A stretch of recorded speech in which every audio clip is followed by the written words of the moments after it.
if you want to finish your t-shirt with another cute finishing, the lettuce hem, you are going to pin back the 1/2 inch that it says in the pattern, and then you're going to go over the edge while stretching it with a really small zigzag, and I'll show you how.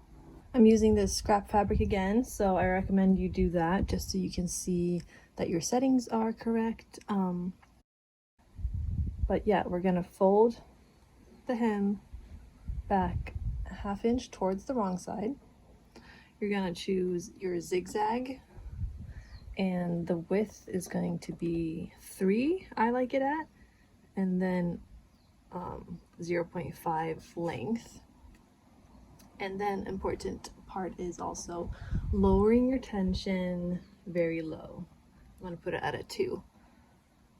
And then you're gonna go over, make sure once again that the needle hits right outside your fabric, and you are going to stretch the fabric in front of the foot and behind the foot.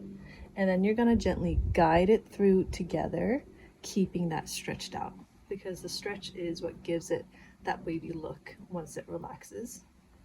So let's see how these settings work.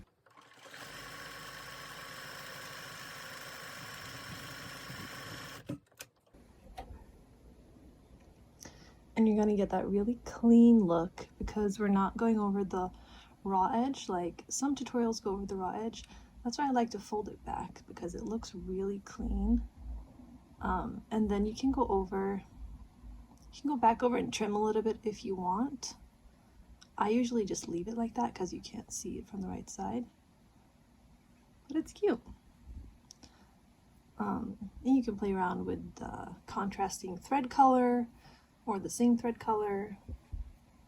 And yeah, then go give it a bit of steam so it kind of like settles in.